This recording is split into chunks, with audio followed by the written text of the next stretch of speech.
What's happening, folks? Back with another reaction, back with some more J-drama score, as well as Luca, who's in the way and I think feeling a bit mischievous. I guess we'll find out. But yes, we're going to go back to the score for the first season of Zettai Reido, which translates to Absolute Zero. This is a score / soundtrack done by Hayashi Yuki, the same great composer who did the score for Angels and Demons, Tenchito Akuma, one of my favorite scores. Hello. Look at you over there. And as I think I explained in two previous reactions, one to the main theme of Zettai Reido, or I think it's called Absolute Zero Main Theme, and one to a theme song by Love Psychedelico, an excellent track called Shadow Behind, multiple years ago. I think I did one of them in 2022, I think that was Shadow Behind, and then I think I reacted to the Absolute Zero Main Theme back in 2023, so it has been a while. And as I probably explained in both of those videos, it's a show which has 4 seasons, though there's a big gap in the middle, meaning there was a first season in 2010, and then a special episode, which I think aired a few months after the first season ended, then a second season in 2011, and then in 2018 they came back for a third season, and then a fourth season the year after that. And every season of the show is different. 3 and 4 are very close, although I only saw the first episode or 2 of season 4, so I don't actually fully know, but it seemed to follow right on the heels of season 3. And I'd actually love to go through this. It's a brilliant series overall, but the first season is like a cold case show. Then season 2 becomes this like surveillance undercover detective type of show. And then it jumps ahead for season 3 after, again, a 7-year hiatus. And it becomes a bit more sci-fi because it's like this predictive AI algorithm, not kind of like Minority Report, where there's an AI that tries to determine who's going to commit a crime and when, and they're trying to implement it into Japanese law enforcement. Nevertheless, we're going to listen to another tune from season 1, and we're going to listen to a different version of Absolute Zero Main Theme, which is called Absolute Zero. Now, I'm going to say it how it's shown here on the CD for the soundtrack, Ilish mix. But here's the thing. In Japanese language, the sounds for what we would write in Latin script as R and L are identical, in the same way that in English, the F and PH sounds are the same as we pronounce them. Even if, like, to my English eyes and ears, saying R and L, aru, elu, it doesn't sound quite the same. In any case, the point is, I think this is supposed to mean Irish mix because it has a very Celtic flavor. And this version of the main theme is often shown while the investigation is ongoing, while the main character, played by Uto Aya, it's like Ueto for her surname, and then Aya, Aya, for her given name, who is the main star of the first 2 seasons, though she does show up in season 3 at a very, excellent... It's not even a cameo, it's a bit more than a cameo, though she's not one of the main characters.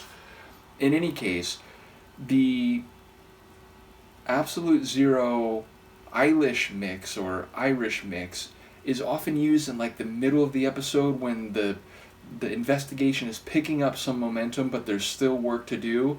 And as I said, it has a very great Celtic feel to it. So let's listen. This is, by composer Hayashi Yuki, the Absolute Zero main theme, but it's listed as the Ilish mix, which, again, I think is supposed to be the Irish mix.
He's just a crazy composer, man. So there's so much going on here. Like, first, just again, narratively, my recollection as I'm listening to this is that I think the piece is often used not just in the middle of an episode, not just when the investigation is starting to gather some momentum, but I think it's often used when the main character, again, played by Ueto Aya, when she learns a crucial piece of information and realizes the significance of it and has to, act quickly to put that knowledge to use in terms of helping solve the case. Now, I probably mentioned this in the previous two reactions, but in the first season especially, the dynamic is that she's a rookie detective who has a strong heart and wants to help victims find justice and wants to bring wrongdoers to you know responsibility for what they've done. She wants to put people who've committed crimes behind bars, and she has a real strong sense of justice,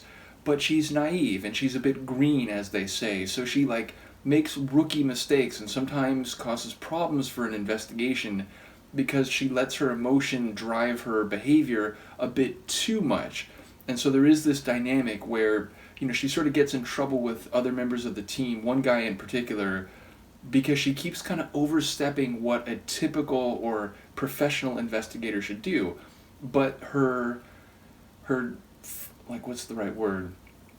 An attribute that is a liability in that regard is also one of her greatest strengths, because some of the details and pieces of information that she only finds because she has that drive and that desire to bring justice to the situation. So I think, again, hearing it now, my memory is that it often plays when her behavior or her persistence in that regard leads to her finding a crucial piece of information that the rest of the team can then use to uncover what happened.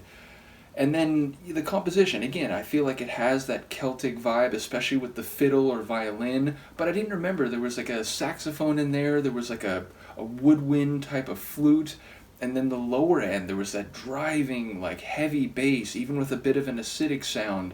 So there was a lot going on, and the way it all comes together and the sequence with which it all plays out, I think, is very fantastically composed. So shout out to Hayashi Yuki. I'm going to do one more reaction from this in this same batch, and it's actually going to be a score remix of the Love Psychedelico tune Shadow Behind. So if you like this, come back for that. Let me know what you think, and I will see you next time.